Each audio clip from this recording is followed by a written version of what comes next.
Oh yeah.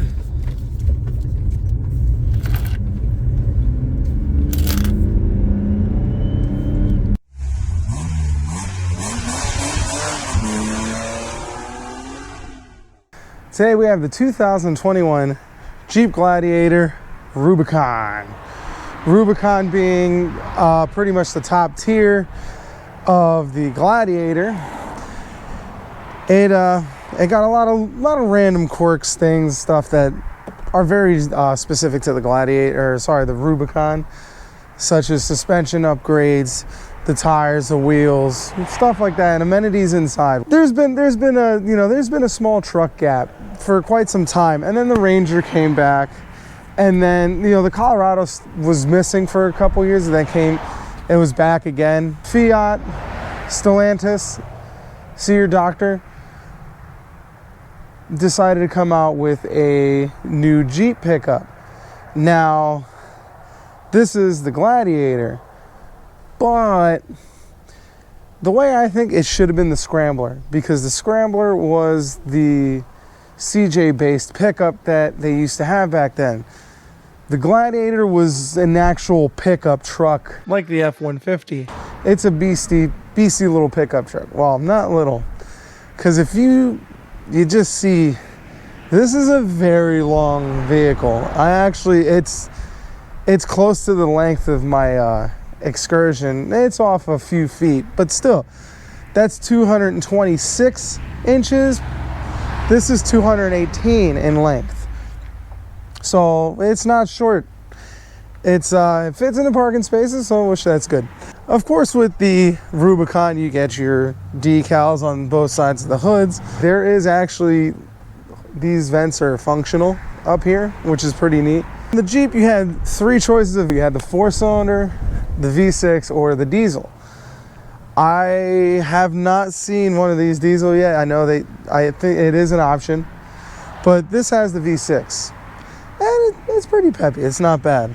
I would show you under the hood, but the owner of this vehicle has these locked, and I don't know where the key is for that. Look on Google.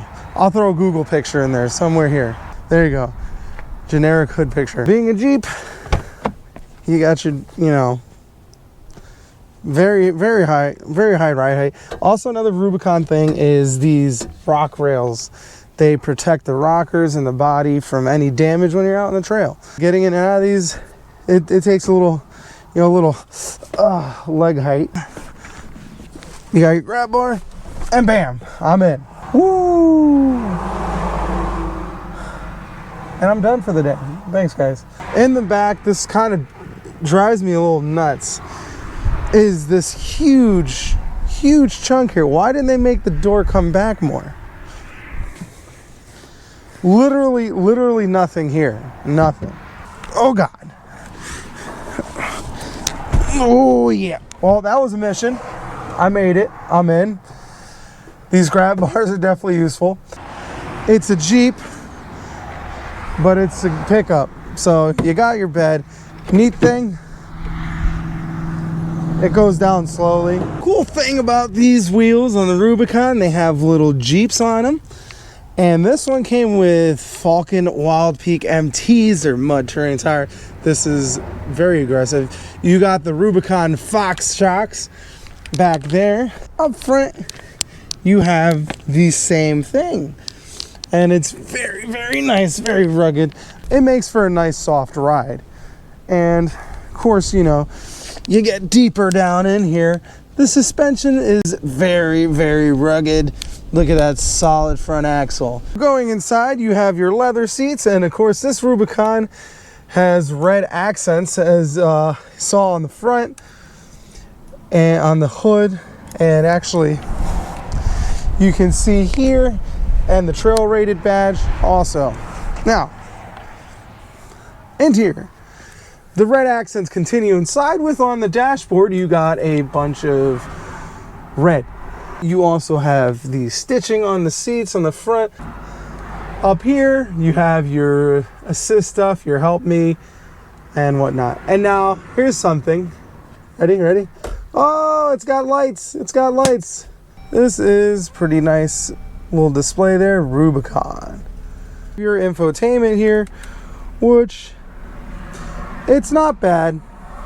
You got your U apps, media, stuff like that. You can have your navigation up on the screen, which is neat. You have information. Oh, no, never mind. There's nothing like that. Oh, that's because that's for radio. Your climate controls on, you can have it on here. You can also control it down here. You have all your climate switches here. It has dual climate. Again, I still don't get it. Double button. This is neat. It's good to have all these here, the window switches, just because, you know, the doors come off. Glove box down here. One thing I do not like, this is a Rubicon. One thing I feel is missing is all the like cameras. Now you think this is probably about $55,000-$60,000 truck. The elevation, the GMC elevation is probably priced similar. Maybe it's had it more, but that had cameras out the wazoo. This, you only have a backup camera. Why? It's a Rubicon. Why would you not? Where's the trail cameras? All right, we're going this driving this Gladiator.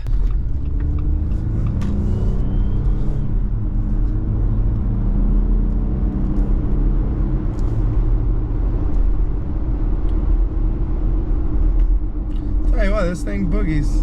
It goes.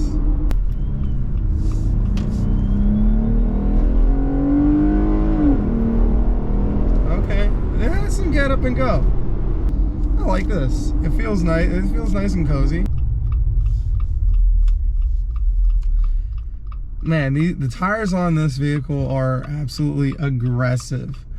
When I go to when I slow down to a stop, you feel each part of the tread hitting the ground.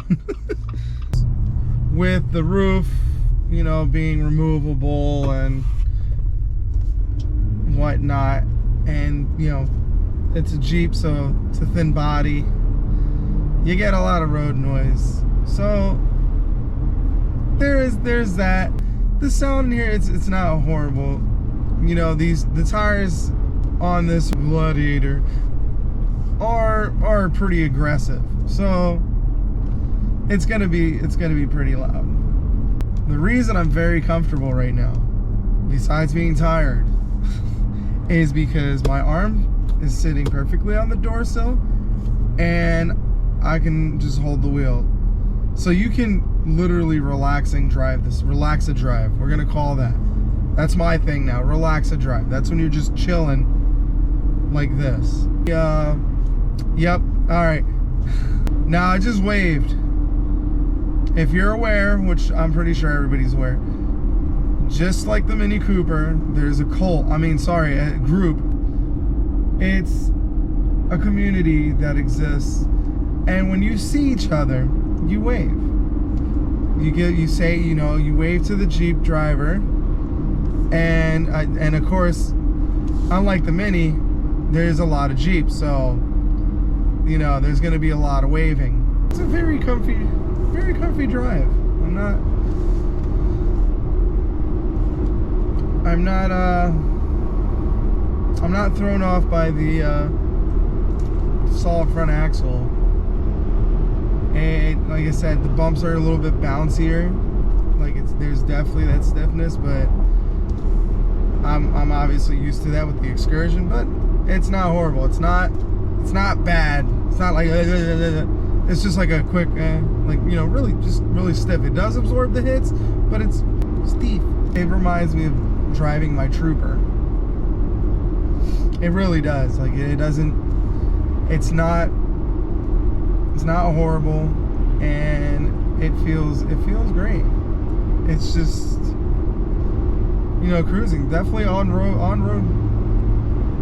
on-road characteristics of this are not bad. I haven't had the opportunity to hit highway speeds yet to find out if we have one of the standard features that come in most Jeeps is death wobble. At higher speeds, this definitely seems like it requires like a little more input to move it around the road. definitely a little goofy. The steering just, it definitely feels very disconnected for me. All right, we're gonna take it on some rough roads. See how it starts to feel. No, it's actually very nice, very smooth ride. I was expecting, the way people talk about Jeeps, I was expecting something crazy. No, this feels amazing. We're gonna go on a little off-roading section here. Nothing crazy, just the untouched, side road. A little gravel, a little dirt, nothing crazy. There's nothing crazy, no rattling going around, no.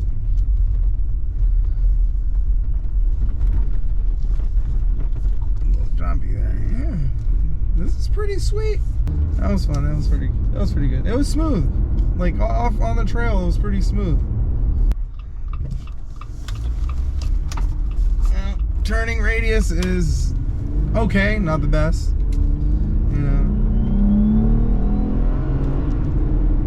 Yeah, that V6 is not bad at all. To me, this doesn't feel like a pickup. It doesn't feel like it wants to be a pickup. It feels like it wants to be a Jeep. It wants to go off-road. It wants to do Jeep things.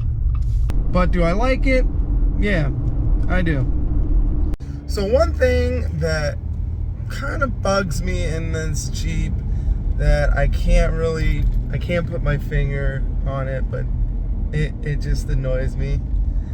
Listen to the sound of the turn signal. Guys, I want to thank you for watching this review.